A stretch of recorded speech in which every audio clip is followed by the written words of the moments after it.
제14장.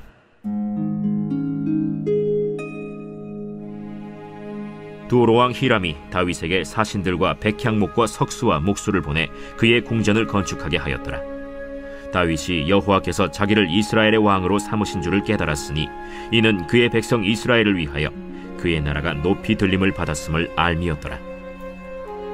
다윗이 예루살렘에서 또 아내들을 맞아 다윗이 다시 아들들과 딸들을 낳았으니 예루살렘에서 낳은 아들들의 이름은 삼무아와 소밥과 나단과 솔로몬과 이팔과 엘리수아와 엘벨렛과 노가와 네벡과 야비아와 엘리사마와 브엘리아다와 엘리벨렛이었더라. 다윗이 기름 부음을 받아 온 이스라엘의 왕이 되었다 함을 블레셋 사람들이 듣고 모든 블레셋 사람들이 다윗을 찾으러 올라오매 다윗이 듣고 대항하러 나갔으나 블레셋 사람들이 이미 이르러 르바임 골짜기로 쳐들어온지라. 다윗이 하나님께 물어 이르되 내가 블레셋 사람을 치러 올라가리이까 주께서 그들을 내 손에 넘기시겠나이까? 올라가라. 내가 그들을 네 손에 넘기리라. 이에 무리가 바알브라심으로 올라갔더니 다윗이 거기서 그들을 치고 다윗이 이르되 하나님이 물을 쪼갠같이 내 손으로 내 대적을 흩으셨다 하므로 그곳 이름을 바알브라심이라 부르니라. 블레셋 사람이 그들의 우상을 그곳에 버렸으므로 다윗이 명령하여 불에 사르니라. 블레셋 사람들이 다시 골짜기를 침범한지라. 다윗이 또 하나님께 묻자온데 하나님이 이르시되 마주 올라가지 말고 그들 뒤로 돌아 뽕나무 숲을 맞은편에서 그들을 기습하되 뽕나무 꼭대기에서 걸음 걷는 소리가 들리거든 곧 나아가서 싸우라. 너보다 하나님이 앞서 나아가서 블레셋 사람들의 군대를 치리라. 이에 다윗이 하나님의 명령대로 행하여 블레셋 사람들의 군대를 쳐서 기브온에서부터 게셀까지 이르렀더니 다윗의 명성이 온 세상에 퍼졌고 여호와께서 모든 이방 민족으로 그를 두려워하게 하셨더라. 안녕하십니까 근수교회 가족 여러분, 11월 25일 수요일 근수 매일 말씀 시작하겠습니다. 오늘 본문은 다윗의 약점과 강점이라는 제목으로 역대상 14장 1절부터 17절까지의 말씀입니다. 1절부터 6절까지의 말씀을 본다면 먼저 두로 왕이 와서 백향목과 석수와 목수를 보내 궁전을 건축하게 하여 주셨고, 둘째로는 다윗의 어떤 그런 여자 문제에 대해서 다루고 있습니다. 또 아내들을 많이 맞아들여서 결국 많은 아들을 낳았다는 내용이죠.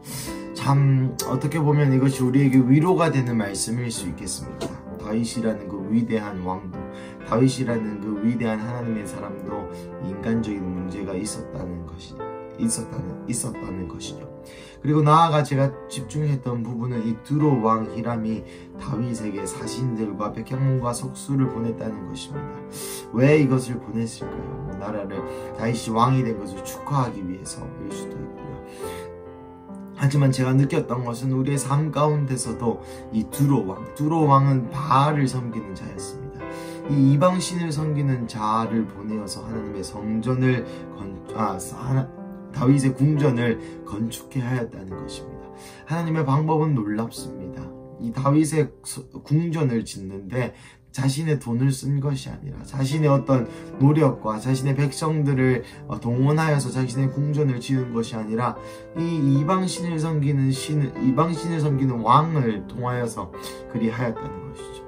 주님께서 우리에게 축복을 주시는 통로는 매우 다양합니다. 물론 주님이 돈을 우리의 계좌로 바로 쏴주실 수도 있겠죠. 하지만 주변 사람들 생각지도 않은 이 두로 왕이라는 자가 보냈던 것처럼 생각지도 않은 방법들로 주님이 우리의 삶에 기적을 행하신다는 것입니다.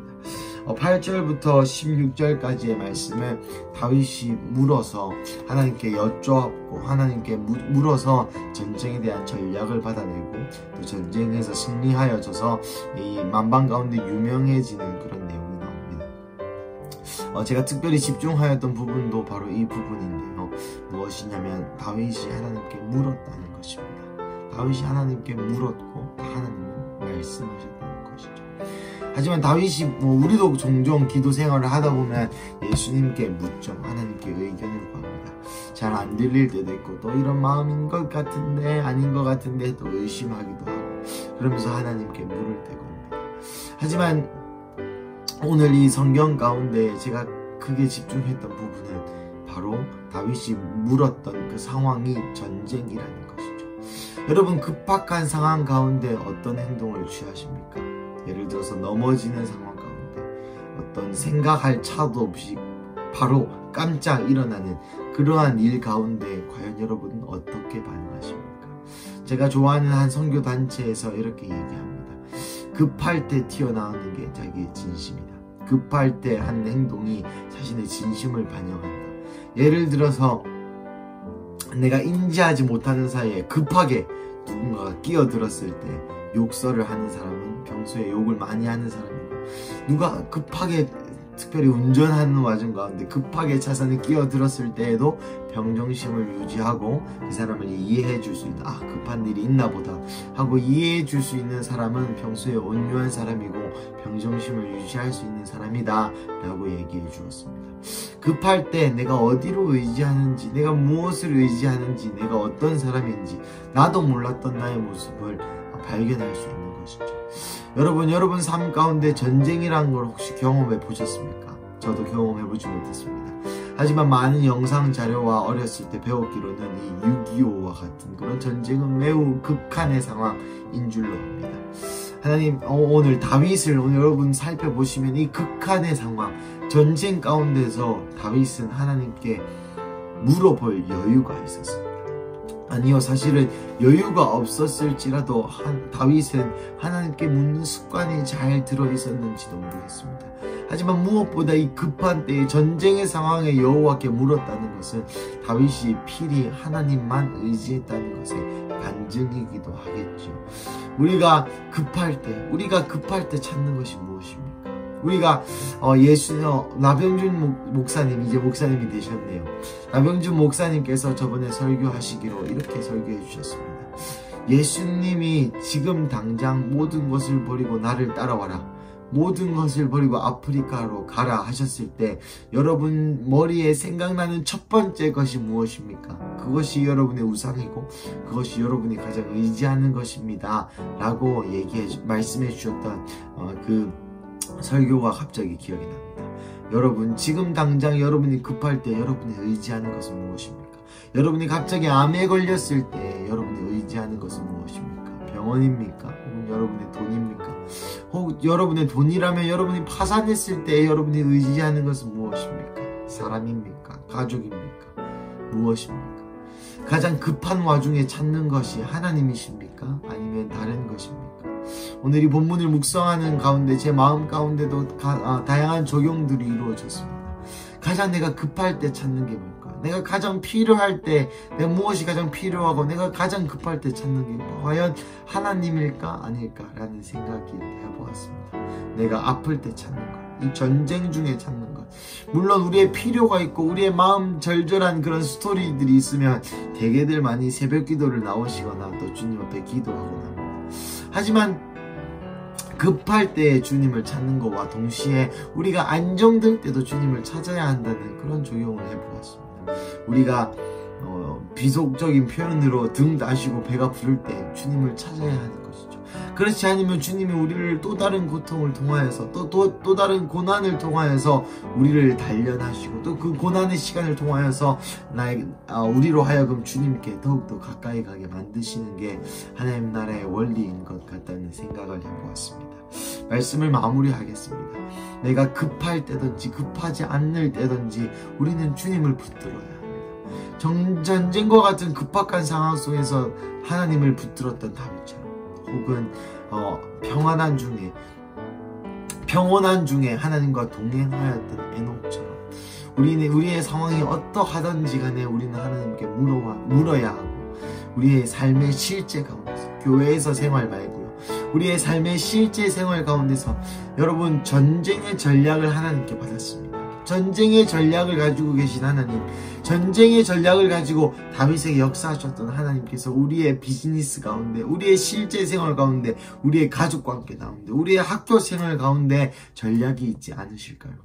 사랑하는 오늘 여러분, 오늘 수요일 가운데에 주님께 전략을 물어보시고 주님과 충분히 교제하시고 하나님께 물으시고 하나님이 말씀하시는 그 전략으로 사업의 결정을 결정하시고 하나님께서 말씀해 주시는 그 전략으로 대학생활, 과제를 한번 해보시고 하나님께서 주시는 그 전략으로 오늘 가정의 남편을, 자녀를 대하는 태도를 한번 가져보시는 것은 어떨까요? 예수님의 이름으로 오늘 하루 주님이 주시는 전략으로 삶의 실제를 살아가시기를 축복합니다. 기도하시겠습니다.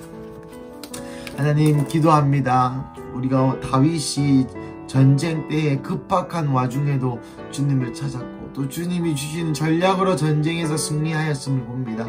하나님, 먼저 회개하는 것은 내 삶에 급할 때에 찾는 것이 주님이 아님을 용서하여 주시옵소서.